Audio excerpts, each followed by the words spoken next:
히말라야 산맥 한가운데 한국이 뚫어버린 구멍에 모두들 경악을 금치 못하는데요. 무슨 일인지 바로 사연 들어보시죠. 잠깐, 시청 전 구독 버튼 꼭 부탁드려요. 안녕하세요. 저는 빠사 파우델입니다. 네팔 트리부반 대학교에서 40년간 지질학을 연구하고 가르쳤던 교수였습니다. 지금은 은퇴해서 카트만두 외곽의 작은 집에서 조용히 살고 있죠.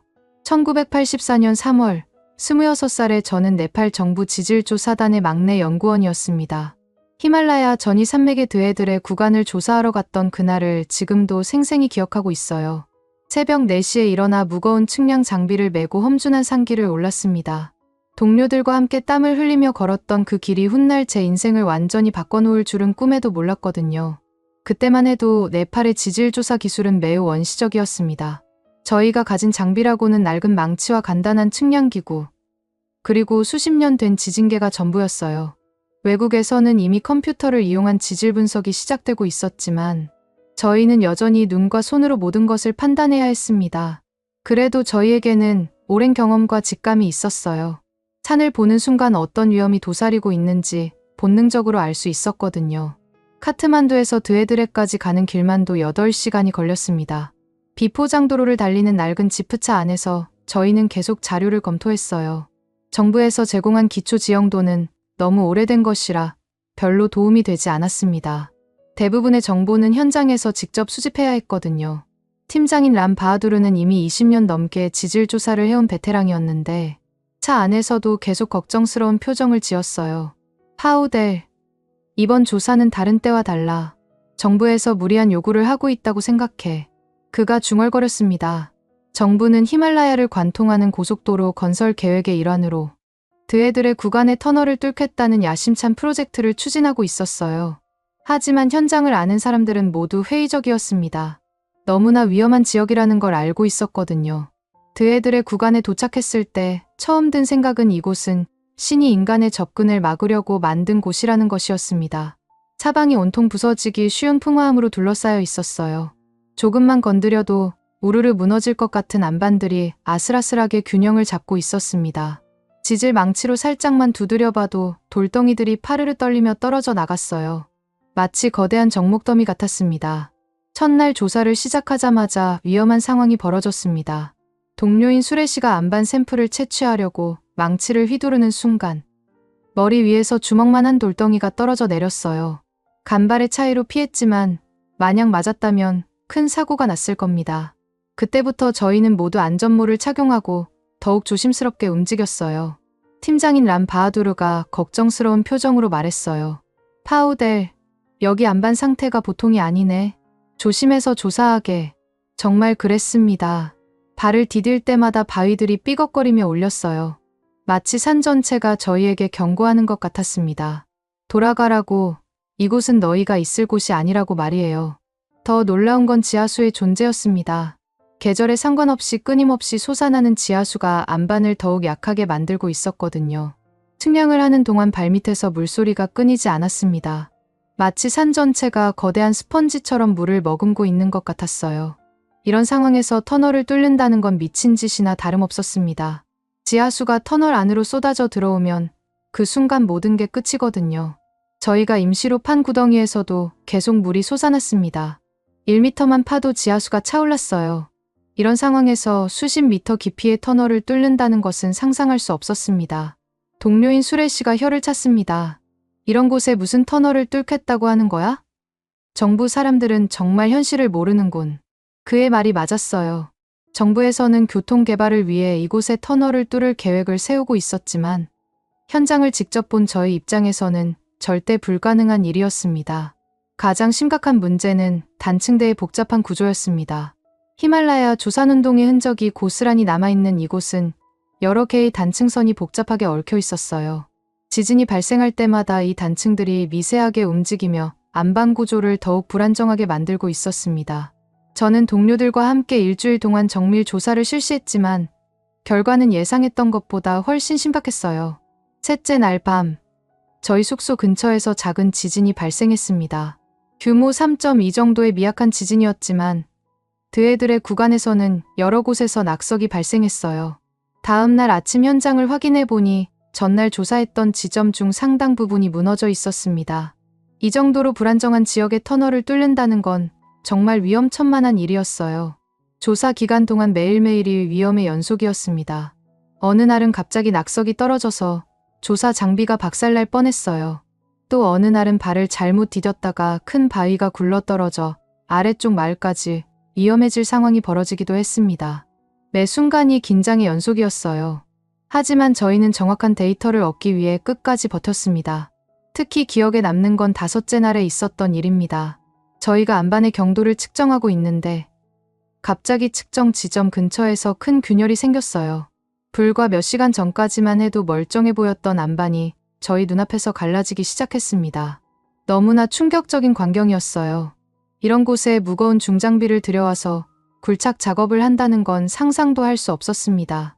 또 다른 문제는 접근성이었습니다. 중장비를 운반할 수 있는 도로도 없었고 헬기로 장비를 운반하기에는 기상 조건이 너무 불안정했어요. 하루에도 몇 번씩 안개가 끼고 바람이 불어서 헬기 운항이 어려웠습니다. 실제로 저희가 현장에 있는 동안 보급품을 실어 나르던 헬기가 강풍에 밀려 회항한 적이 2번이나 있었어요. 조사를 진행하면서 저는 점점 확신하게 되었습니다. 이곳은 절대로 터널이 들어설 수 없는 곳이라고 말이에요. 기술의 문제가 아니라 자연의 법칙에 관한 문제였거든요. 인간이 아무리 발전된 기술을 가져도 자연의 한계를 뛰어넘을 수는 없다고 생각했습니다. 조사 마지막 날, 팀장이 저에게 물었습니다. 파우델, 자네 의견은 어떤가? 저는 주저없이 대답했어요. 이곳은 절대로 터널이 들어설 수 없습니다. 어떤 기술을 동원해도 불가능할 겁니다. 그 순간 동료들의 얼굴에도 같은 생각이 떠오르는 걸 볼 수 있었어요. 모두가 고개를 끄덕였습니다. 저희 모두 같은 결론에 도달했거든요. 정부 보고서를 작성할 때 저는 특별히 강조해서 적었습니다. 드해들의 구간은 낙석, 지하수, 풍화암, 구조 불안정, 단층대 겹침 등 터널 시공에 치명적인 모든 위험 요소를 갖고 있다. 현재의 기술로는 절대 터널 건설이 불가능하며 향후에도 매우 어려울 것으로 판단된다. 이 문장을 쓰면서 저는 확신에 차 있었어요. 40년이 지난 지금도 그때의 판단이 틀렸다고 생각하지 않거든요. 보고서 작성 과정에서 저는 상당히 많은 시간을 투자했습니다. 단순히 불가능하다고 결론 짓는 것이 아니라 왜 불가능한지를 과학적으로 설명해야 했거든요. 지질학적 데이터, 기상 조건, 접근성, 안전성 등 모든 측면을 종합적으로 분석했습니다. 그 결과 100페이지가 넘는 상세한 보고서가 완성되었어요. 보고서가 정부에 제출된 후 저는 이 구역을 죽음의 구간이라고 불렀습니다. 동료들 사이에서도 이 이름이 자연스럽게 퍼져나갔어요. 실제로 이후 몇 년 동안 이곳에서 크고 작은 사고들이 계속 발생했거든요. 등반객들이 낙석에 맞아 다치기도 하고 현지 주민들도 이 구간만큼은 피해서 다녔습니다. 흥미롭게도 저희 보고서가 발표된 후 여러 외국 기업들이 탐사를 위해 찾아왔어요. 독일의 한 건설회사가 처음 왔는데 일주일 정도 머물다가 조용히 철수했습니다. 이어서 미국, 중국, 영국의 엔지니어들도 차례로 찾아왔지만 결과는 마찬가지였어요. 모두들 며칠 동안 현장을 둘러본 후 고개를 저으며 돌아갔습니다. 중국 기술진이 철수할 때 그들의 팀장이 저에게 말했던 것이 기억납니다. 파우델 교수님, 당신의 판단이 옳습니다. 이곳은 현재 기술로는 불가능해요. 적어도 앞으로 50년은 기다려야 할 것 같습니다. 그의 말을 들으며 저는 제 판단에 더욱 확신을 갖게 되었어요. 이후 저는 트리부반 대학교에서 지질학 교수로 임용되었습니다. 강의실에서 학생들에게 드해들의 구간 사례를 자주 들려주었어요. 지질학자의 가장 중요한 덕목은 불가능한 것을 불가능하다고 말할 용기입니다. 학생들은 진지한 표정으로 제 이야기를 들었어요. 그리고 몇 년 후 제 판단은 네팔 지질학 교과서에도 실렸습니다.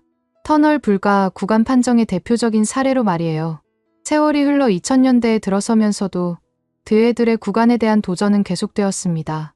2005년에는 일본의 대형 건설회사가 첨단 장비를 동원해서 재조사를 실시했어요. 당시로서는 최신 기술인 3차원 지반 탐사 장비까지 가져왔지만 결국 한 달 만에 철수했습니다. 2010년에는 독일과 스위스 합작팀이 알프스 터널 건설 경험을 바탕으로 도전했지만 역시 실패했어요. 2015년 중국이 1:1 프로젝트의 일환으로 재도전했을 때는 정말 대규모였습니다. 수백 명의 기술진과 최첨단 장비들을 동원했어요. 저도 자문위원으로 참여해서 현장을 다시 방문했습니다. 30년 만에 다시 본 드해들에는 여전히 위험해 보였어요. 중국팀은 6개월 동안 시도했지만 결국 포기하고 말았습니다. 팀장이 저에게 말했어요. 파우델 교수님 말씀이 맞았습니다. 이곳은 정말 불가능한 곳이네요. 그런데 2018년 놀라운 소식이 들려왔습니다. 한국의 한 건설 회사가 드해들의 구간 터널 건설에 관심을 보인다는 것이었어요. 처음에는 또 다른 실패작이 될 거라고 생각했습니다. 하지만 한국팀의 접근 방식은 달랐어요.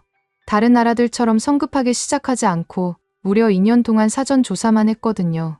2020년부터 한국 기술진들이 본격적인 현장 조사를 시작했습니다.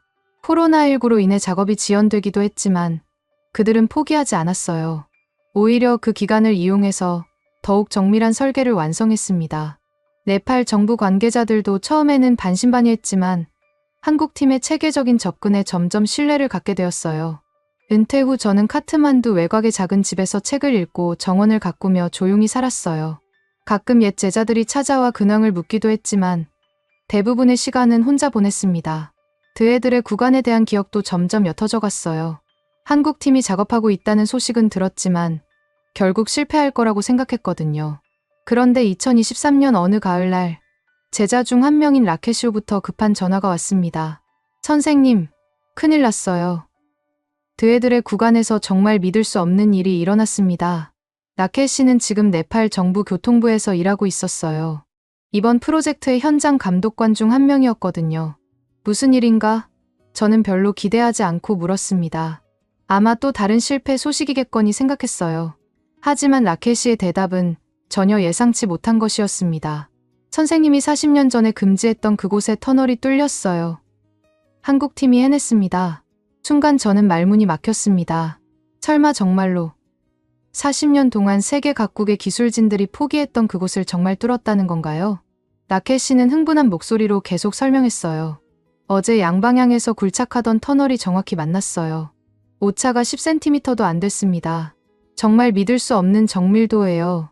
전화를 끊은 후 저는 한동안 멍하니 앉아 있었습니다. 정말 믿을 수 없는 일이었어요. 손가락이 떨리며 컴퓨터 앞에 앉아 뉴스를 검색하기 시작했습니다. 처음에는 혹시 다른 구간을 잘못 본 건 아닐까 하는 생각도 들었거든요. 하지만 검색 결과는 명확했습니다. KTFT 고속도로 중 드해들의 구간, 양방향 관통 완료하는 제목의 기사들이 줄줄이 나왔어요. 사진들도 첨부되어 있었는데 분명히 제가 40년 전에 조사했던 바로 그 지점이었습니다. 위도와 경도까지 확인해보니 틀림없었어요. 기사를 읽으면서 저는 점점 더 혼란에 빠졌습니다. 어떻게 이런 일이 가능한 걸까요? 기술이 발전했다고 해도 자연의 기본 조건은 바뀌지 않잖아요. 낙석의 위험, 불안정한 집안, 복잡한 단층대, 끊임없는 지하수. 이 모든 문제들이 어떻게 해결된 건가요? 더욱 놀라운 건 기술 주도국이 한국이라는 사실이었습니다. 한국이 설계와 시공을 이끌고 있고 네팔 육군이 함께 시공에 참여하고 있다는 내용이었어요. 한국이라는 나라에 대해서는 어느 정도 알고 있었습니다. 경제 발전이 빠르고 기술력이 뛰어나다는 이야기는 들었지만 히말라야 같은 극한 지역에서까지 이런 프로젝트를 성공시킬 수 있을 정도라고는 생각하지 못했거든요. 더 자세히 알아보니 한국팀의 접근 방식이 다른 나라들과 완전히 달랐다는 걸 알 수 있었습니다. 다른 국가들은 대부분 기존의 터널 굴착 기술을 그대로 적용하려고 했어요. 하지만 한국팀은 드해들의 구간의 특수한 조건에 맞춘 완전히 새로운 방법을 개발했다고 했습니다. 특히 인상적이었던 건 한국과 네팔의 협력 방식이었어요. 한국이 일방적으로 기술을 제공하는 게 아니라 네팔의 현지 상황과 경험을 충분히 반영해서 함께 만들어낸 결과라고 했습니다. 이런 접근이 성공의 열쇠였다는 분석이 많았어요. 며칠 동안 관련 자료들을 찾아보며 공부했습니다. 한국의 터널 기술에 대한 정보도 찾아봤어요. 정말 놀라운 수준이었습니다. 세계 각지에서 난이도 높은 터널 프로젝트들을 성공적으로 완료한 경험들이 있었거든요. 하지만 그래도 드해들의 구간은 달랐어요. 저는 혼란에 빠졌습니다. 어떻게 여길 뚫었지? 무모한 일 아닌가? 일주일 후 라켓시로부터 다시 전화가 왔습니다. 선생님, 현장에 한번 와보시지 않겠어요? 직접 보시면 어떻게 가능했는지 이해하실 수 있을 겁니다. 한국 기술진들도 선생님을 뵙고 싶어 해요. 40년 전 이 지역을 정확히 분석하신 분이시니까요. 처음에는 거절하려고 했어요. 80세가 넘은 나이에 그 험한 산길을 다시 갈 자신이 없었거든요. 하지만 호기심이 더 컸습니다. 정말로 어떻게 그 불가능한 일이 가능해진 건지 직접 확인해보고 싶었어요. 결국 라켓 씨의 초대를 받아들이기로 했습니다. 출발 전날 밤, 저는 40년 전 작성했던 보고서를 다시 꺼내 읽어봤습니다. 그때의 기억들이 생생하게 되살아났어요. 낙석의 위험, 불안정한 집안, 끊임없이 솟아나는 지하수. 이 모든 문제들이 정말로 해결된 걸까요? 아니면 무리하게 진행한 건 아닐까요? 다음 날 아침 일찍 라켓 씨가 차로 마중을 나왔습니다. 40년 전에는 8시간이 걸렸던 길이 지금은 4시간 정도면 갈 수 있다고 했어요. 도로가 많이 좋아졌거든요. 차 안에서 라켓 씨는 프로젝트에 대해 간단히 설명해 줬습니다. 선생님, 한국 기술진들이 정말 대단해요. 저희가 상상도 못한 방법들을 사용하거든요. 처음에는 저희도 반신반의했는데 직접 보니까 정말 놀라웠습니다. 라켓 씨의 말에서 감탄이 묻어났어요. 그는 계속해서 한국 기술진들의 체계적인 접근 방식에 대해 이야기했습니다. 산으로 향하는 길, 저는 계속 지형을 관찰했습니다. 40년 전과 비교해서 달라진 점들이 눈에 띄었어요. 도로 상태도 좋아졌고 중간중간 통신탑들도 설치되어 있었습니다. 하지만 기본적인 지형은 그대로였어요. 여전히 험준하고 위험해 보였습니다. 마침내 목적지에 도착했을 때 저는 눈앞의 광경을 믿을 수 없었습니다. 40년 전에 보았던 그 황량하고 위험한 산자락이 완전히 달라져 있었어요. 곳곳에 현대적인 중장비들이 보였고 하늘에는 드론들이 날아다니고 있었습니다. 자동화 굴진 시스템의 거대한 구조물들이 산 곳곳에 설치되어 있었어요. 가장 인상적인 건 재난 대응 센터였습니다. 첨단 장비들로 가득한 컨테이너 형태의 건물이 여러 개 설치되어 있었어요. 24시간 실시간으로 집안 상태를 모니터링하고 있다고 했습니다. 이런 시설들을 보니 정말로 체계적으로 접근하고 있다는 생각이 들었어요. 무엇보다 놀라운 건 산의 모습이었습니다. 산이 깎인 것이 아니라 한국 기술자들에게 설득된 듯한 느낌이었어요. 자연을 파괴하지 않으면서도 필요한 작업을 해낸 것 같았습니다. 어떻게 이런 일이 가능한 걸까요? 조금만 파도 무너지는 곳이었는데 라켓 씨가 제 어깨를 가볍게 두드리며 말했습니다. 선생님, 내일 아침 일찍 설계소와 굴진 통제센터를 보여드릴게요. 한국 기술진들이 어떻게 일하는지 직접 보시면 깜짝 놀라실 거예요. 저는 기대와 함께 약간의 두려움을 느꼈어요. 제가 평생 믿어왔던 것들이 완전히 뒤바뀔 수도 있다는 생각 때문이었습니다. 다음 날 새벽 6시, 라켓 씨가 저를 깨웠습니다. 선생님, 한국 기술진들은 새벽부터 일해요. 이 시간에 가야 그들의 진짜 모습을 보실 수 있습니다. 씻고 간단히 아침을 먹은 후 저희는 현장에서 조금 떨어진 곳에 위치한 설계소로 향했습니다. 설계소 건물들은 현장의 다른 시설들과 마찬가지로 조립식 컨테이너 형태였어요. 하지만 단순해 보이는 외관과 달리 내부는 완전히 다른 세계였습니다. 문을 열고 들어서는 순간 저는 숨을 멈출 뻔했어요. 마치 미래에서 온 것 같은 광경이었거든요. 가장 먼저 눈에 들어온 건 거대한 모니터들이었습니다.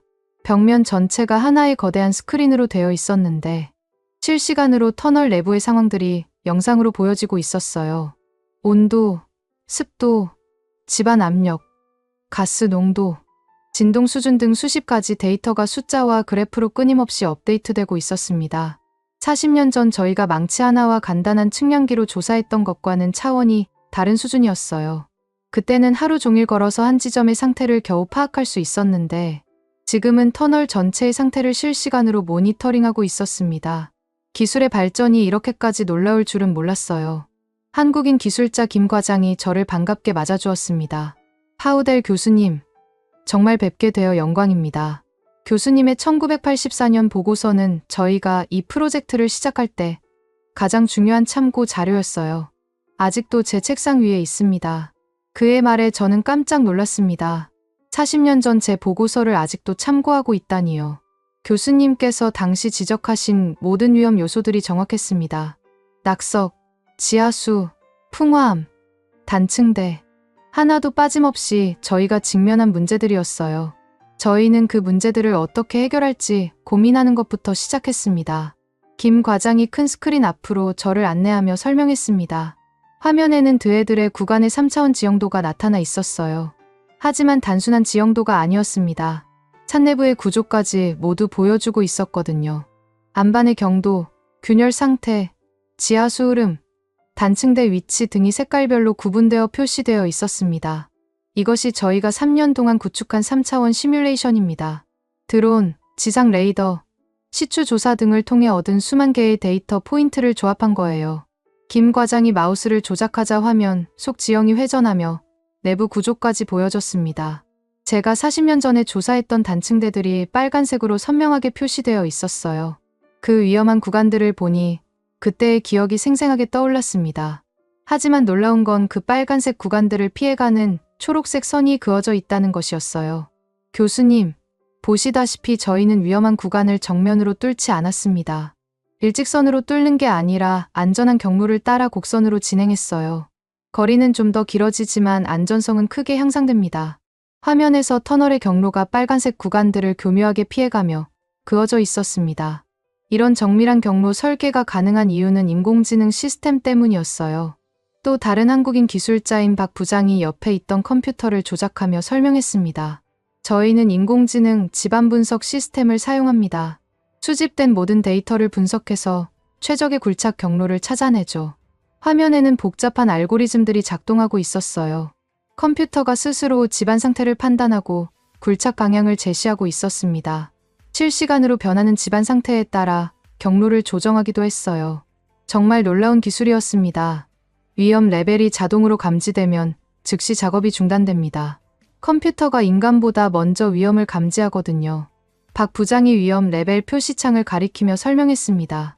현재는 모든 구간이 녹색으로 표시되어 있었지만 위험 수준에 따라 노란색, 주황색, 빨간색으로 바뀐다고 했어요. 굴진 통제센터로 이동하자 더욱 놀라운 광경이 펼쳐졌습니다. 마치 우주센터의 관제실 같은 분위기였어요. 수십 명의 기술자들이 각자의 모니터 앞에 앉아 실시간으로 굴착 상황을 모니터링하고 있었습니다. 한국인과 네팔인이 섞여서 일하고 있었는데 의사소통이 매우 원활해 보였어요. 중앙의 대형 스크린에는 현재 굴착 중인 지점의 실시간 영상이 나오고 있었습니다. 거대한 굴착 장비가 정밀하게 안반을 깎아내고 있었어요. 하지만 무작정 파는 게 아니라 센서가 감지하는 정보에 따라 속도와 방향을 조절하고 있었습니다. 현재 굴착 속도는 하루 평균 3m입니다. 일반적인 터널 굴착 속도인 5m에서 6m보다 훨씬 느려요. 하지만 안전을 위해서는 어쩔 수 없습니다. 네팔인 기술자인 수딘이 설명했습니다. 그는 한국에서 6개월간 연수를 받았다고 했어요. 수딘의 설명에 따르면 한국 기술진들은 단순히 기술을 가져온 게 아니라 현지 기술자들을 교육시키고 함께 일하고 있었습니다. 한국 엔지니어들은 저희를 파트너로 대해줍니다. 상하 관계가 아니라 협력 관계로 말이에요.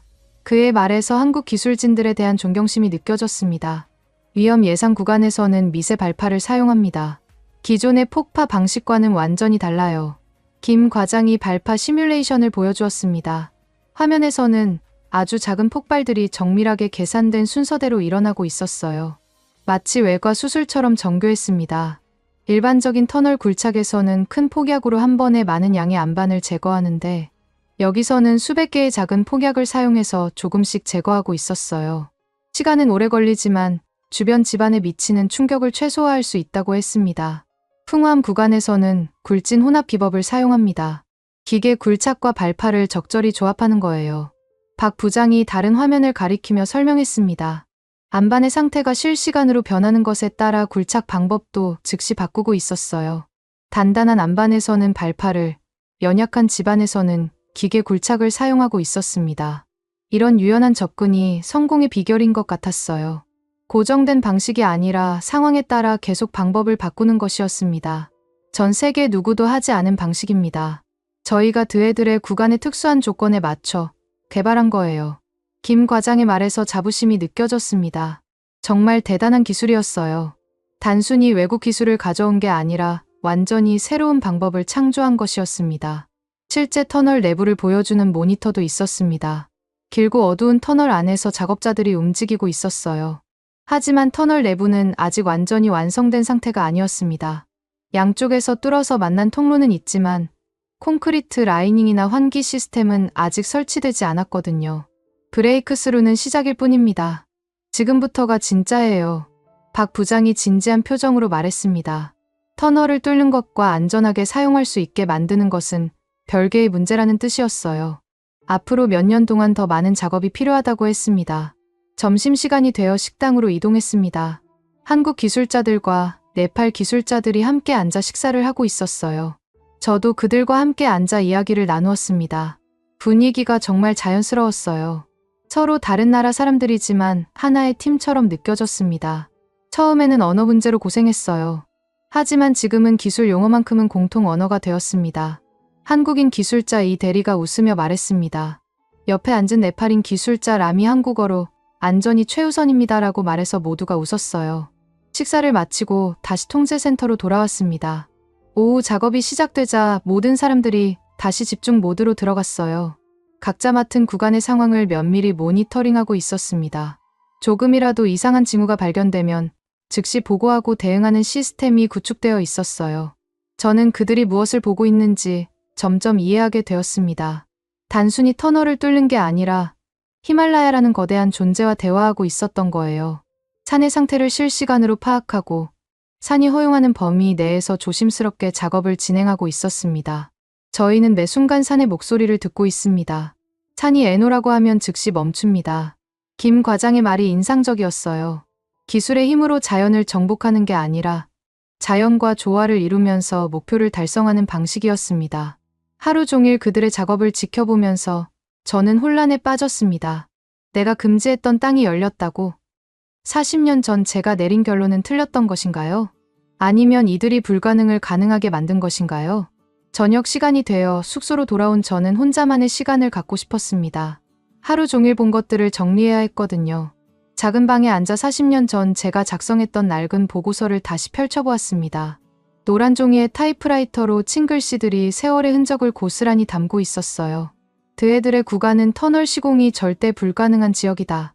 제가 40년 전에 자신 있게 적었던 문장이 지금은 다르게 느껴졌습니다. 당시에는 이 결론이 과학적이고 객관적이라고 생각했어요. 하지만 지금 생각해보니 제한적인 조건 하에서 내린 판단이었던 것 같습니다. 당시에는 지진계도 제대로 된 것이 없었고 굴진 기술도 매우 한정적이었습니다. 저희가 가진 도구로는 지표면의 상태만 겨우 파악할 수 있었어요.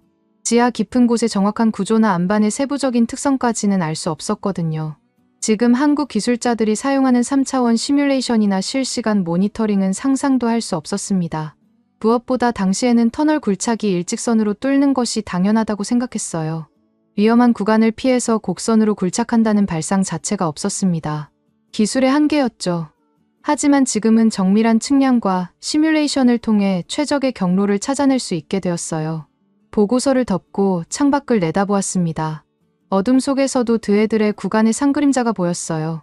40년 전 그 산에서 느꼈던 두려움이 아직도 남아있었습니다. 하지만 오늘 본 한국 기술자들의 모습을 생각하니 그 두려움이 조금씩 사라지고 있었어요. 다음 날 아침, 라켓 씨가 저를 현장의 다른 구역으로 안내했습니다. 어제 보지 못했던 현지 작업자들의 숙소가 있는 곳이었어요. 한국인 기술자들과 네팔인 작업자들이 함께 생활하는 공간이었습니다. 아침 식사를 함께하며 그들의 일상을 엿볼 수 있었어요. 식사 후 저는 한 네팔인 현지 노동자에게 궁금한 것을 물어보았습니다. 무섭지 않소? 이런 위험한 곳에서 일하는 게 말이에요. 그는 비말 샤르마라는 이름의 40대 남성이었는데 이미 2년째 이 프로젝트에 참여하고 있다고 했습니다. 처음에는 무서웠어요. 교수님 말씀처럼 이곳은 정말 위험한 곳이니까요. 비말이 솔직하게 대답했습니다. 하지만 한국팀이 어떻게 일하는지 보고 나서 생각이 바뀌었어요. 이분들은 안전을 최우선으로 생각하거든요. 그는 계속해서 설명했습니다. 한국팀은 설계부터 시공까지 모든 과정에서 네팔 현지 기술자들과 끊임없이 회의하고 분석을 거쳐요. 혼자서 결정하는 게 아니라 다 같이 토론해서 결정합니다. 체계적으로 시공하고 있어요. 비말의 말을 들으며 저는 인상 깊었습니다. 외국 기술진들이 현지 상황을 무시하고 일방적으로 진행하는 경우가 많은데 한국팀은 달랐던 것 같았어요. 현지 사람들의 경험과 지식을 존중하고 활용하고 있었습니다. 그리고 안전교육을 정말 철저히 시켜요. 매주 한 번씩 안전교육을 받고 새로운 장비가 들어오면 사용법을 다시 교육받습니다. 조금이라도 위험하다고 생각되면 즉시 작업을 중단하거든요. 비말에 말해서 한국 기술진들의 안전의식이 얼마나 철저한지 알 수 있었습니다. 오후에 라켈 씨가 저를 특별한 곳으로 안내했습니다. 터널이 처음 관통되었던 순간의 기록을 볼 수 있는 곳이었어요. 작은 사무실에서 컴퓨터 화면을 통해 그 역사적인 순간을 다시 볼 수 있었습니다. 영상이 시작되자 긴장된 분위기가 화면 가득 전해졌습니다. 양쪽에서 굴착하던 터널이 드디어 만나는 순간이었어요. 굴착 장비가 마지막 안반을 제거하자 반대편에서 빛이 새어 들어왔습니다. 정말 감동적인 순간이었어요. 하지만 더 인상적인 건 그 다음 장면이었습니다. 터널 안에서 이음부가 정확히 맞아떨어지는 것을 확인한 기술자들의 모습이었어요. 누구도 환호하거나 박수를 치지 않았습니다. 대신 모든 사람들이 고요히 무릎을 꿇고 잠시 묵념하는 시간을 가졌어요. 왜 축하하지 않았나요? 저는 라켈 씨에게 물었습니다. 이런 대단한 성과를 이뤘는데 말이에요. 라켈 씨가 설명했습니다. 한국 기술자들이 그렇게 제안했어요. 이건 인간의 승리가 아니라 자연이 허락해준 것이니까 겸손해야 한다고 말이에요. 그 말을 들으며 저는 한국 기술자들에 대한 존경심이 더욱 커졌습니다. 기술의 힘으로 자연을 정복했다고 자만하지 않고 자연에 대한 경외심을 잃지 않는 자세가 정말 인상적이었어요. 이런 마음가짐이 있었기에 불가능해 보였던 일을 가능하게 만들 수 있었던 것 같습니다. 영상을 더 보니 관통 후에도 철저한 안전 점검이 이어졌습니다. 터널 내부의 모든 부분을 정밀하게 검사하고 조금이라도 이상한 부분이 발견되면 즉시 보강 작업을 실시했어요. 성급하게 성공을 선언하지 않고 안전을 최우선으로 생각하는 모습이었습니다. 저녁 무렵 저는 터널 입구 근처를 혼자 걸어보았습니다. 40년 전 제가 조사했던 바로 그 지점이었어요. 그때는 발을 디딜 때마다 돌덩이들이 떨어져 나왔는데 지금은 안전하게 정리된 상태였습니다. 하지만 여전히 자연의 위력은 느껴졌어요. 터널 입구 앞에서 저는 한참 동안 생각에 잠겼습니다. 40년 전 제가 내린 판단이 틀렸던 건 아닐 거예요. 당시 상황에서는 정말 불가능한 일이었으니까요. 하지만 기술의 발전과 새로운 접근 방식을 통해 불가능했던 것이 가능해진 것 같습니다. 무엇보다 인상적인 건 한국 기술자들의 자세였어요. 자연을 적으로 여기지 않고 파트너로 생각하는 마음, 현지 사람들의 경험을 존중하는 태도, 안전을 최우선으로 생각하는 의식, 이런 것들이 모여서 기적 같은 일을 만들어낸 것 같았습니다. 그날 밤 숙소에서 라켈 씨와 차를 마시며 이야기를 나눴습니다. 선생님, 어떠세요? 하루 종일 보시니까 어떤 생각이 드세요? 라켈 씨가 조심스럽게 물었습니다. 저는 잠시 생각한 후 대답했어요. 놀랍다는 말밖에 할 수 없네. 하지만 단순히 기술이 발전해서 가능해진 건 아니야. 사람들의 마음가짐이 달랐기 때문에 가능했던 것 같아. 라켈 씨가 고개를 끄덕이며 동의했습니다. 그리고 이건 한국만의 성과가 아니야. 네팔 사람들과 함께 만들어낸 결과지. 그 점이 가장 인상적이었어. 저는 오늘 본 한국인과 네팔인 기술자들이 함께 일하는 모습을 떠올리며 말했습니다. 라켈 씨가 말했습니다. 내일은 아직 완성되지 않은 터널 내부를 직접 보러 가실 건가요? 정말 신기한 광경이에요. 브레이크스루는 했지만 아직 갈 길이 멀거든요. 저는 고개를 끄덕였습니다. 정말로 보고 싶었어요. 그날 밤 저는 오랜만에 깊은 잠에 빠졌습니다. 40년 동안 가지고 있던 확신이 흔들렸지만 동시에 새로운 가능성을 발견한 기쁨도 있었어요. 내일은 또 어떤 놀라운 것들을 보게 될지 기대되었습니다. 새벽에 일어나 창밖을 내다보니 히말라야의 웅장한 모습이 보였습니다. 저 거대한 산맥이 인간의 노력과 기술 앞에서 조금씩 문을 열어주고 있다는 생각이 들었어요. 하지만 그것도 자연을 존중하고 겸손하게 접근했기 때문에 가능한 일이었습니다. 이제 저는 처음으로 인정할 수 있었습니다. 저의 판단은 과거의 것이었다고 말이에요. 시대가 바뀌고 기술이 발전하면서 불가능했던 것들이 가능해지고 있었습니다. 하지만 그 과정에서 가장 중요한 건 기술이 아니라 사람의 마음가짐이었어요. 아침 일찍 라켈 씨가 저를 깨우며 말했습니다. 선생님, 오늘은 터널 내부를 직접 걸어보실 거예요. 안전 장비를 착용하셔야 합니다. 저는 노란색 안전모와 형광색 조끼를 입고 터널 입구로 향했습니다. 80세가 넘은 나이에 터널 안을 걸어간다는 게 조금 무섭기도 했지만 호기심이 더 컸어요. 터널 입구에서 한국인 안전관리자가 저에게 상세한 안전 수칙을 설명해 주었습니다. 교수님, 터널 내부는 아직 완전히 안전하지 않습니다. 제가 안내하는 대로만 움직여주세요. 그의 말에서 긴장감이 느껴졌어요. 통로는 연결되었지만 여전히 위험한 곳이라는 뜻이었습니다. 터널 안으로 들어서는 순간 차가운 공기가 얼굴을 스쳤습니다. 내부는 생각보다 넓었어요. 하지만 일반적인 터널과는 완전히 달랐습니다. 벽면과 천장 곳곳에 복잡한 감지 센서들이 실험적으로 부착되어 있었거든요.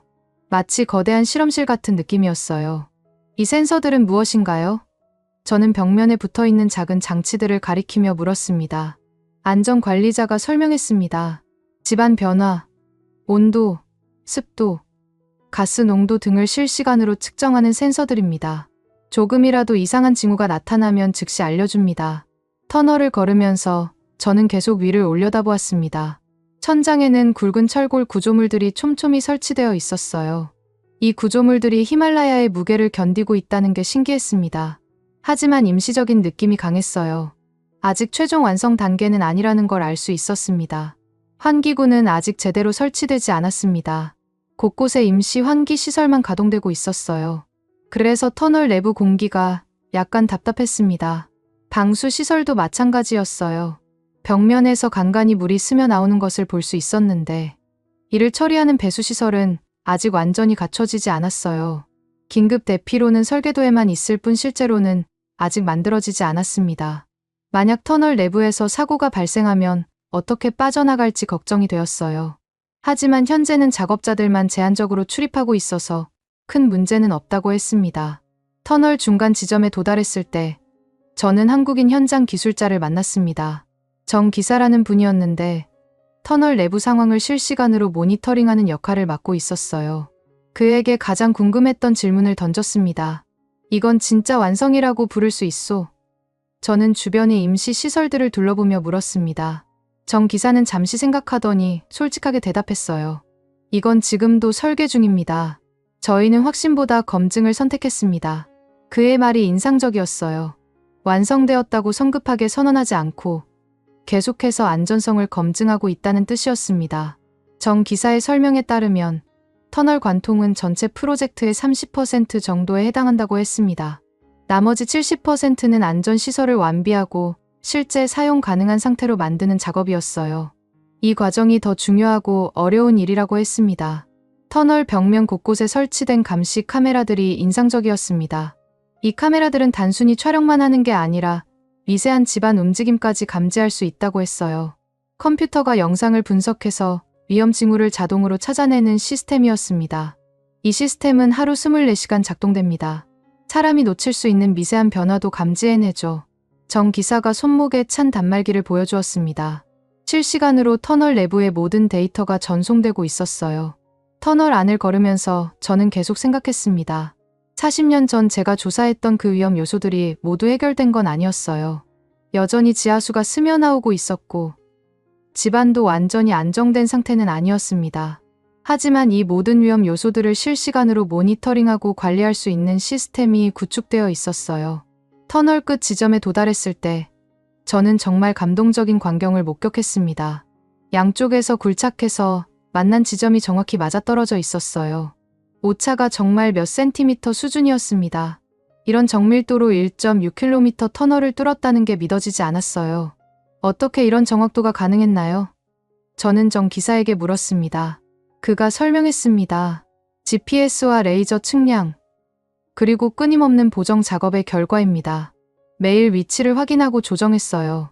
하지만 정 기사는 계속해서 강조했습니다. 아직 안전 확보에는 몇 년이 더 걸릴 것 같습니다. 터널을 뚫는 것과 안전하게 사용하는 것은 차원이 다른 문제거든요. 그의 말에서 책임감이 느껴졌어요.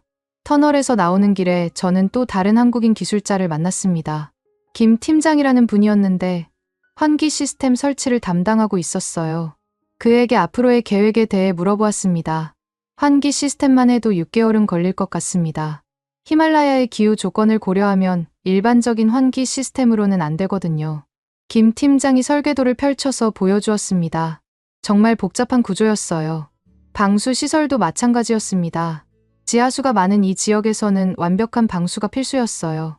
하지만 일반적인 방수 재료로는 히말라야의 극한 환경을 견딜 수 없다고 했습니다.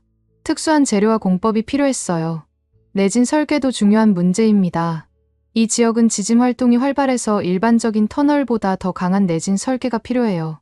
또 다른 기술자의 설명이었습니다. 모든 것이 일반적인 터널보다 훨씬 복잡하고 어려운 작업이었어요. 터널 밖으로 나오니 저녁 무렵이었습니다. 저는 하루 종일 터널 내부를 둘러보면서 많은 것을 느꼈어요. 가장 인상적이었던 건 한국 기술자들의 겸손한 자세였습니다. 대단한 성과를 이뤘지만 교만해하지 않고 계속해서 안전을 위해 노력하고 있었어요. 그날 저녁 숙소에서 라켓 씨와 함께 이야기를 나눴습니다. 선생님, 어떠셨어요? 터널 내부를 직접 보시니까 어떤 생각이 드세요? 라켓 씨가 물었습니다. 저는 잠시 생각한 후 대답했습니다.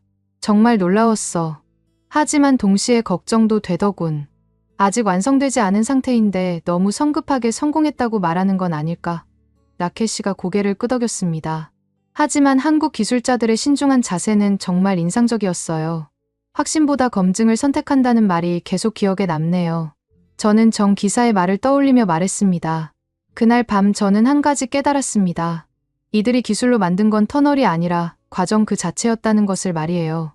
완성된 결과물보다 그 과정에서 보여준 신중함과 책임감이 더 중요했던 것 같습니다. 현장에는 조용히 새로운 안내판이 세워져 있었습니다. 이곳은 지금도 완성 중입니다. 라고 적혀 있었어요.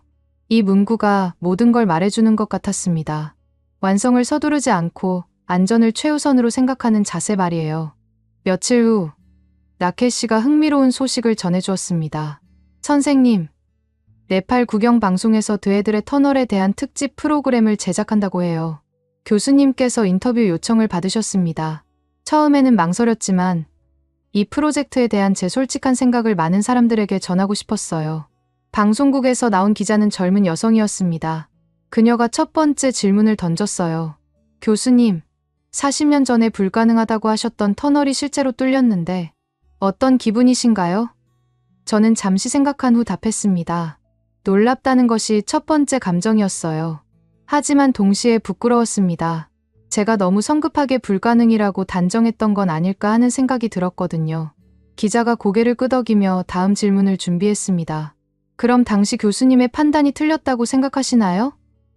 이 질문에 저는 좀 더 신중하게 답했어요. 아니요. 당시 상황에서는 옳은 판단이었습니다. 하지만 기술의 발전과 새로운 접근 방식을 통해 불가능했던 것이 가능해진 거죠. 인터뷰가 끝난 후 저는 네팔 정부에서 주최하는 특별 세미나에 참석했습니다. 제목은 세계 최고 난이도의 터널, 완공을 향해였어요. 정부 관계자들, 기술자들, 그리고 시민들이 모두 참석한 자리였습니다. 세미나에서 가장 인상적이었던 발표는 한국 기술진의 프로젝트 매니저가 한 것이었습니다. 저희는 이 프로젝트를 통해 많은 것을 배웠습니다. 특히 네팔의 지질 특성과 기후 조건에 대해 깊이 이해하게 되었어요. 그의 말에서 겸손함이 느껴졌습니다. 이 터널은 단순히 한국의 기술력만으로 완성된 것이 아닙니다. 네팔의 현지 기술자들과 작업자들의 경험과 노하우가 없었다면 불가능했을 것입니다. 그가 네팔 기술진들에게 감사의 인사를 전하자 박수가 터져 나왔습니다. 국제학계에서도 주목하기 시작했습니다. 유럽의 한 지질학 학회에서 드해들의 터널을 판구조지대, 부분관통 설계의 교과서적 사례로 선정했다는 소식이 전해졌어요. 세계 각국의 연구자들이 이 프로젝트를 연구하기 위해 네팔을 방문하고 있었습니다. 특히 인상적이었던 건 스위스 알프스 터널 전문가들의 반응이었습니다. 유럽에서도 이런 난이도의 터널은 시도해 본 적이 없습니다. 한국과 네팔이 함께 만들어낸 새로운 기술적 성과입니다. 그들의 평가가 언론에 보도되면서 국제적인 관심이 더욱 높아졌어요. 2024년 초, 저는 터널 브레이크스루 1주년을 기념하는 비공식 세미나에 참석했습니다. 한국 업체 관계자들이 참석한 자리에서 저는 진심으로 감사의 인사를 전했어요. 여러분이 불가능을 가능하게 만들어주셨습니다. 한국을 통해 많은 것을 배웠습니다. 세미나에서 한국기술진의 팀장이 발표한 내용이 특히 기억에 남습니다. 기술이란 확신을 설득하고 가능성을 밀어보는 일입니다. 이 말이 이번 프로젝트의 핵심을 정확히 표현한 것 같았어요. 성급하게 결론을 내리지 않고 계속해서 가능성을 탐색하는 자세 말이에요. 하지만 현장에는 여전히 공사 중 경고등이 깜빡이고 있었습니다. 터널은 뚫렸지만 완전히 안전한 상태는 아니라는 뜻이었어요. 작업자들은 여전히 안전모를 쓰고 조심스럽게 작업을 진행하고 있었습니다. 누구도 성급하게 승리를 선언하지 않았습니다. 오히려 더 조심스러운 분위기였어요. 한국 기술진들은 계속해서 진짜 성공은 안전이 입증됐을 때다라고 강조했습니다. 이런 신중한 자세가 정말 인상적이었어요. 터널 주변 지역 주민들의 반응도 흥미로웠습니다. 처음에는 대부분 회의적이었다고 해요. 너무 많은 외국 팀들이 실패했던 곳이니까요. 하지만 한국 팀의 체계적인 작업 과정을 보면서 점점 신뢰하게 되었다고 했습니다. 처음에는 또 실패할 거라고 생각했어요. 하지만 한국 사람들은 달랐어요. 우리 마을 사람들 의견도 존중해주고 환경 보호에도 신경 써주었거든요. 인근 마을 이장의 말이었습니다. 특히 한국 기술진들이 현지 청년들에게 기술을 전수하는 과정이 인상적이었다고 했어요. 단순히 노동력으로 활용하는 게 아니라 실제로 터널 건설 기술을 가르쳐주고 있었습니다. 이들은 나중에 다른 프로젝트에서도 활용할 수 있는 기술을 배우고 있었어요. 세미나가 끝난 후 저는 한국 기술진들과 함께 식사를 했습니다. 비공식적인 자리에서 그들의 솔직한 이야기를 들을 수 있었어요. 처음에는 정말 어려웠습니다. 기술적인 문제도 있었지만 문화적 차이도 극복해야 했거든요. 하지만 네팔 사람들과 함께 일하면서 많은 것을 배웠어요. 특히 자연에 대한 경외심과 인내심을 배웠습니다. 한국인 기술자의 말이 인상적이었어요. 그들도 이 프로젝트를 통해 성장한 것 같았습니다. 터널 건설 과정에서 발생한 작은 에피소드들도 들을 수 있었어요. 어느 날 갑자기 작은 지진이 발생했을 때 한국 기술자들이 즉시 작업을 중단하고 안전 점검을 실시했다고 해요. 네팔 작업자들은 처음에는 과도한 반응이라고 생각했지만 나중에 그 신중함이 얼마나 중요한지 깨달았다고 했습니다. 또 다른 에피소드는 장비 고장에 관한 것이었어요. 중요한 굴착 장비가 고장났을 때 한국 기술자들이 밤새워 수리했다고 해요. 외국에서 새 장비를 가져오는 것보다 현장에서 직접 해결하는 게 더 효율적이라고 판단했던 것이죠. 그때 정말 감동받았어요. 한국 엔지니어들이 우리와 똑같이 더러워지면서 함께 일하는 모습을 보고요. 네팔인 기술자의 말이었습니다. 상하 관계가 아니라 진정한 동료 관계를 만들어가고 있었던 것 같습니다. 식사 후 저는 터널 현장을 다시 한번 방문했습니다. 밤이 되어도 작업은 계속되고 있었어요. 24시간 모니터링 시스템이 가동되고 있었고 야간 근무자들이 교대로 안전 상태를 점검하고 있었습니다. 야간 조명에 비친 터널 입구는 신비로운 모습이었어요. 40년 전 제가 불가능하다고 했던 그 자리에 이제 진짜 터널이 있다는 게 여전히 믿기지 않았습니다. 하지만 동시에 자랑스럽기도 했어요. 제가 정확히 위험 요소를 파악했고 그 위험 요소들을 극복하는 방법을 찾아낸 사람들이 나타났으니까요. 그날 밤 숙소에서 저는 일기를 썼습니다. 오늘 나는 역사의 입구 앞에 서 있었다. 불가능하다고 여겨졌던 것이 가능해지는 순간을 목격했다. 하지만 가장 중요한 건 기술이 아니라 사람들의 마음가짐이었다. 터널 프로젝트는 이제 국제적인 관심사가 되었습니다. 여러 나라에서 견학단이 찾아왔고 기술 교류도 활발해졌어요. 하지만 한국 기술진들은 여전히 겸손한 자세를 유지하고 있었습니다. 성공을 자만하지 않고 계속해서 안전 개선에 집중하고 있었어요. 며칠 후 저는 국제지질학회에서 발표할 기회를 얻었습니다. 제목은 불가능에서 가능으로 드애들의 터널 프로젝트의 지질학적 의미였어요. 40년 전의 판단과 현재의 현실을 비교하면서 기술 발전의 의미를 설명했습니다. 발표 후 많은 질문이 쏟아졌습니다. 가장 인상적이었던 질문은 기술의 발전이 자연의 법칙을 바꿀 수 있다고 생각하시나요? 였어요. 저는 이렇게 답했습니다. 기술은 자연의 법칙을 바꾸지 않습니다. 다만 그 법칙을 더 정확히 이해하고 활용할 수 있게 해줄 뿐입니다. 학회가 끝난 후 여러 나라의 연구자들이 저에게 개인적으로 찾아왔습니다. 모두 드애들의 터널 프로젝트에 대한 더 자세한 정보를 원했어요. 이 프로젝트가 전 세계 터널 건설 기술의 새로운 이정표가 되고 있다는 것을 실감했습니다. 하지만 저는 계속해서 강조했습니다. 이건 단순한 기술적 성과가 아닙니다. 한국과 네팔이 함께 만들어낸 협력의 결과입니다. 기술만큼이나 중요한 것이 사람들 간의 신뢰와 협력이었다는 점을 강조하고 싶었어요. 학회에서 돌아온 후 며칠이 지났을 때 라켓시로부터 흥미로운 소식을 들었습니다. 선생님, 한국 설계진이 다음 단계 공정을 준비하고 있어요. 정말 놀라운 계획들이 나오고 있습니다. 저는 다시 한번 현장을 방문하게 되었어요. 현장에 도착하니 분위기가 이전과 많이 달랐습니다.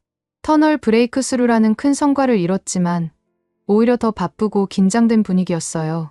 이제 본격적인 안전시설 구축 단계에 들어갔다는 것이었습니다.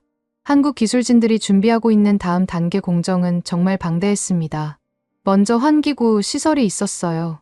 히말라야의 특수한 기후 조건을 고려한 환기 시스템은 일반적인 터널보다 훨씬 복잡했습니다. 고도가 높아서 산소 농도가 낮고 기온 변화가 심한 환경에서도 안정적으로 작동해야 했거든요. 환기구만 해도 총 24개를 설치할 예정입니다. 각각의 위치와 크기가 정밀하게 계산되어 있어요. 환기 시스템 담당 김 차장이 설계도를 보여주며 설명했습니다.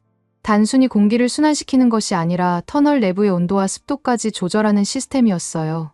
스마트 배수 시스템도 혁신적이었습니다. 지하수가 많은 드해들의 구간의 특성상 배수 시스템이 매우 중요했거든요. 한국 기술진들은 인공지능을 활용한 자동 배수 시스템을 개발했습니다. 지하수 유입량을 실시간으로 측정해서 자동으로 배수량을 조절하는 시스템이었어요. 비가 많이 오는 몬순 기간에는 지하수 유입량이 평소의 10배까지 증가할 수 있습니다. 이런 변화에 실시간으로 대응하는 시스템이 필요했어요. 배수 시스템 담당 박 부장의 설명이었습니다. 정말 네팔의 기후 특성을 정확히 파악하고 있었어요. 내진 벽체 설계는 더욱 복잡했습니다. 히말라야 지역은 지진 활동이 활발해서 일반적인 터널보다 훨씬 강한 내진 설계가 필요했어요. 한국 기술진들은 2015년 네팔 대지진 당시의 데이터를 분석해서 최적의 내진 설계를 완성했습니다. 규모 8.0의 지진에도 견딜 수 있도록 설계했습니다. 벽체에 특수한 충격 흡수 장치를 설치해서 지진 에너지를 분산시키는 구조예요. 내진 설계 담당 이 과장이 모형을 보여주며 설명했습니다. 정말 첨단 기술의 집약체였어요. 가장 인상적이었던 건 AI 통제센터 구축 계획이었습니다. 터널 내부의 모든 시설을 인공지능으로 통제하는 시스템을 만들고 있었어요. 환기, 배수, 조명, 안전시설 등 모든 것을 하나의 시스템으로 통합 관리하는 것이었습니다. 사람이 24시간 모니터링하기에는 한계가 있어요. AI가 더 정확하고 빠르게 대응할 수 있습니다. AI 시스템 개발 담당 정 팀장이 설명했습니다. 컴퓨터가 터널의 상태를 실시간으로 판단하고 최적의 대응을 하는 시스템이었어요. 하지만 현장 기술자들은 여전히 신중한 자세를 유지하고 있었습니다. 저희는 여전히 이산을 설득 중입니다. 현장 책임자인 한국인 기술자가 말했습니다. 기술의 힘으로 자연을 정복했다는 생각이 아니라 자연과 계속해서 대화하고 있다는 자세였어요. 이런 겸손한 자세는 작업 과정에서도 그대로 나타났습니다. 조금이라도 예상과 다른 상황이 발생하면 즉시 작업을 중단하고 원인을 분석했어요. 성급하게 진행하지 않고 안전을 최우선으로 생각하는 모습이었습니다. 며칠 후, 저는 특별한 경험을 할 수 있었습니다. 한국 기술진들이 네팔 대학생들을 위한 기술 교육 프로그램을 진행하고 있었는데 그 자리에 초대받았거든요. 젊은 네팔 학생들이 한국 기술자들로부터 최신 터널 기술을 배우는 모습이 인상적이었습니다. 이 기술들은 드해들의 터널에서만 사용되는 것이 아닙니다. 앞으로 네팔의 다른 지역에서도 활용할 수 있을 거예요. 교육을 담당하는 한국인 기술자가 학생들에게 말했습니다. 단순히 현재 프로젝트만을 위한 것이 아니라 네팔의 미래를 위한 투자였어요. 학생들의 질문 수준도 상당했습니다. 이 기술을 다른 히말라야 지역에도 적용할 수 있나요? 환경에 미치는 영향은 어떻게 최소화할 수 있나요? 같은 질문들이었어요. 차세대 네팔 기술자들이 자라는 것을 보니 뿌듯했습니다. 교육 프로그램이 끝난 후 저는 한국 기술진들과 함께 조용한 시간을 가졌습니다. 그들이 네팔에서 보낸 지난 몇 년간의 이야기를 들을 수 있었어요. 처음에는 정말 어려웠습니다. 기술적인 문제도 있었지만 현지 적응이 가장 힘들었어요. 하지만 네팔 사람들과 함께 일하면서 많은 것을 배웠습니다. 특히 자연에 대한 경외심과 인내심을 배웠어요. 한국인 기술자의 말이 인상적이었습니다. 그들도 이 프로젝트를 통해 성장한 것 같았어요. 그날 저녁, 저는 제 후배 지질학자들과 만나 메모 하나를 전했습니다. 실패를 판단하는 건 기술이고 가능성을 만드는 건 의지다.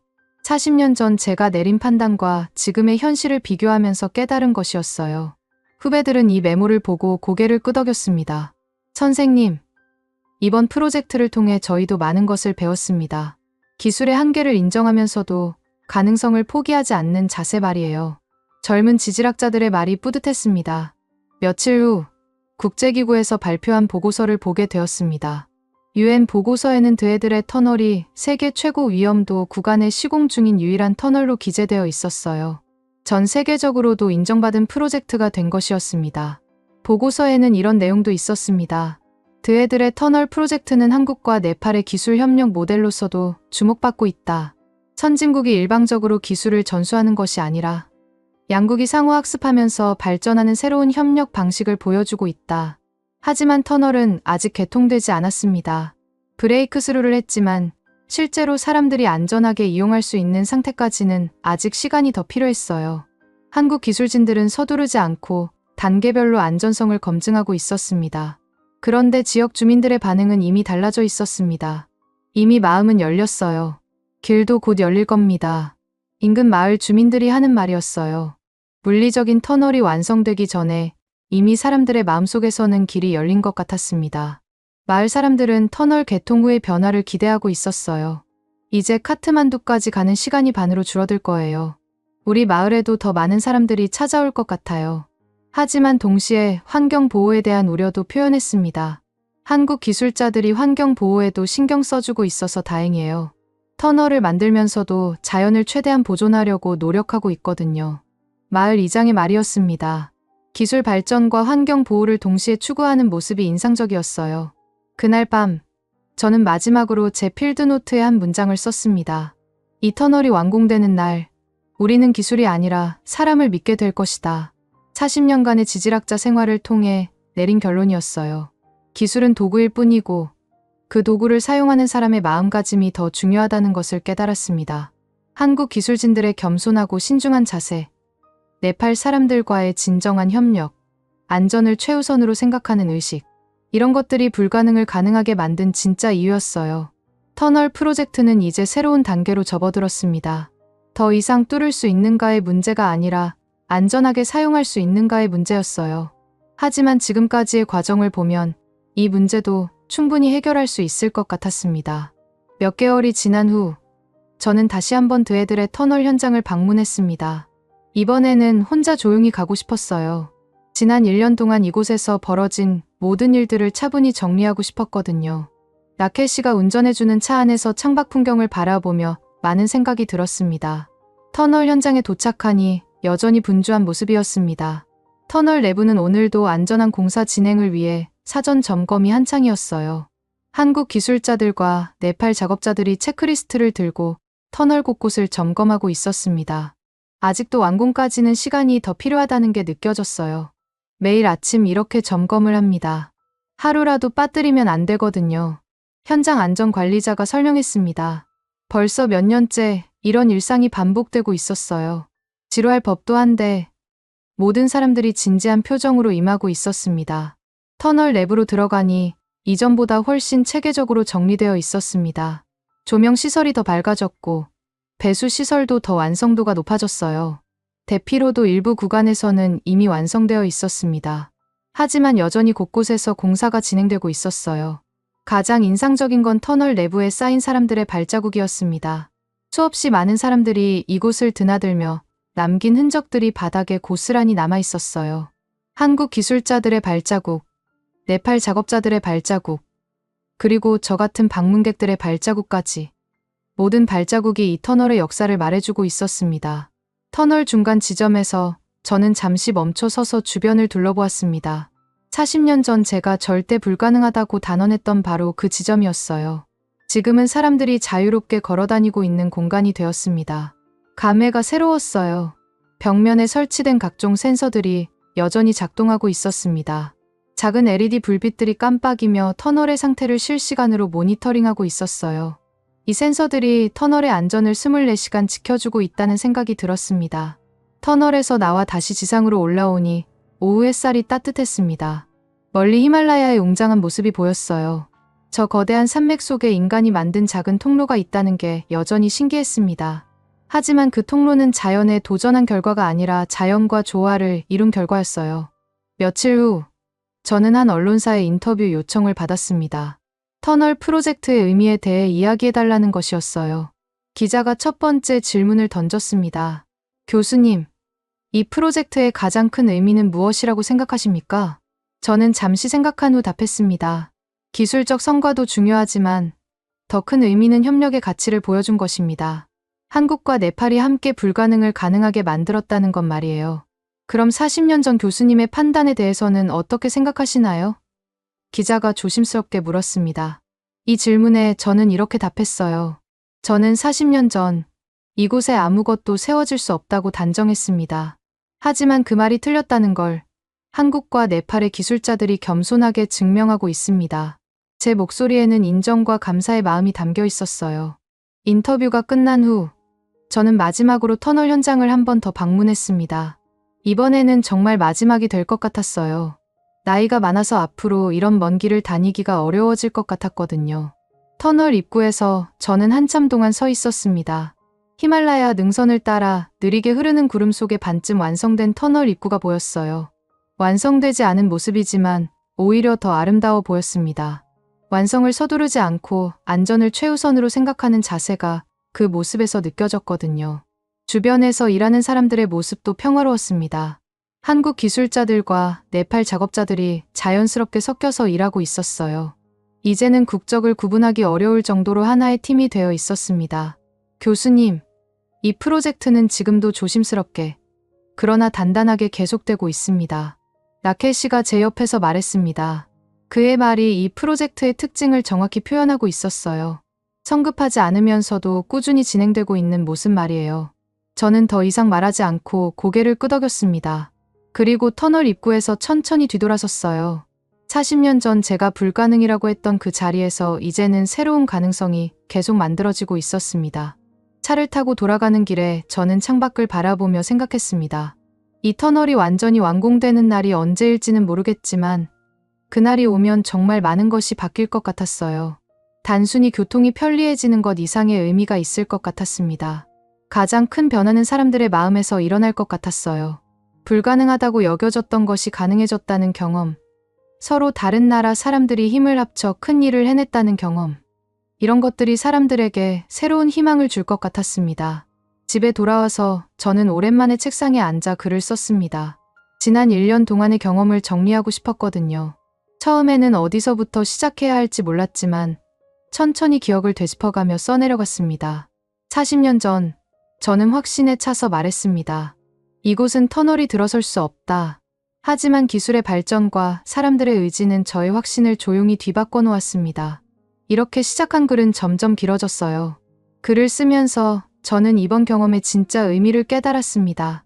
단순히 제 판단이 틀렸다는 게 아니라 시대가 변하고 기술이 발전하면서 불가능했던 것들이 가능해질 수 있다는 것이었어요. 하지만 그 과정에서 가장 중요한 건 사람들의 마음가짐이었습니다. 한국 기술자들이 보여준 겸손함, 네팔 사람들과의 진정한 협력, 안전을 최우선으로 생각하는 의식, 이런 것들이 진짜 기적을 만들어낸 것 같았습니다. 기술은 도구일 뿐이고 그 도구를 어떻게 사용하느냐가 더 중요하다는 것을 배웠어요. 며칠 후 저는 트리부반 대학교에서 특별 강연을 하게 되었습니다. 제목은 불가능에서 가능으로 한 지질학자의 40년 여정이었어요.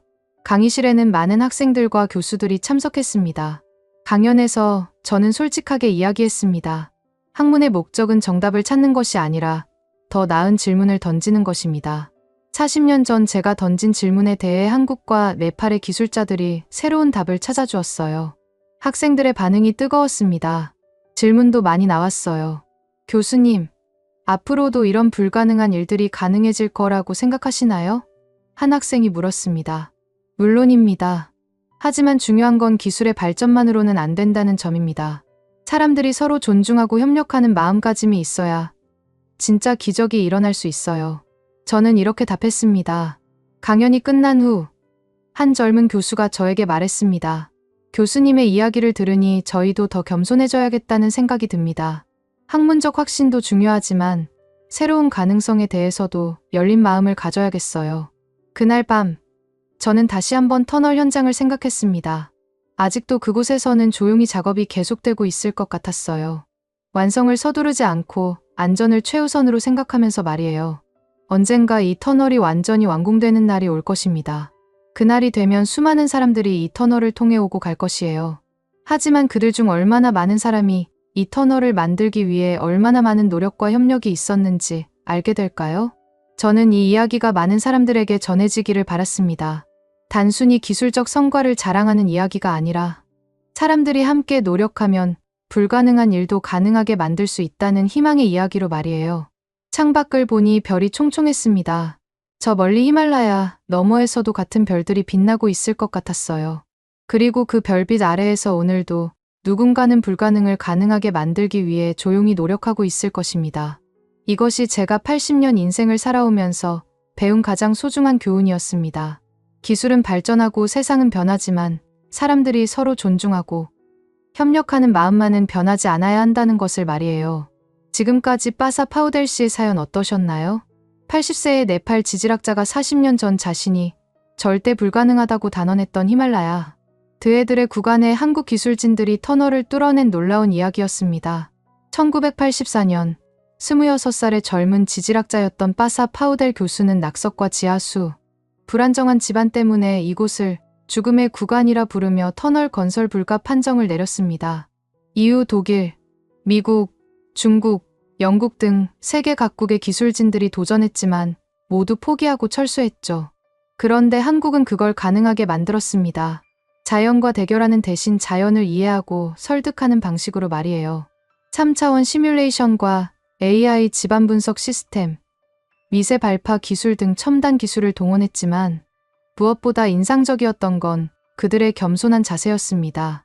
안전을 최우선으로 생각하는 한국 기술자들의 모습, 그리고 네팔 현지 기술자들과 진정한 파트너십을 만들어가는 협력의 정신이 진짜 기적을 만들어낸 것 같습니다.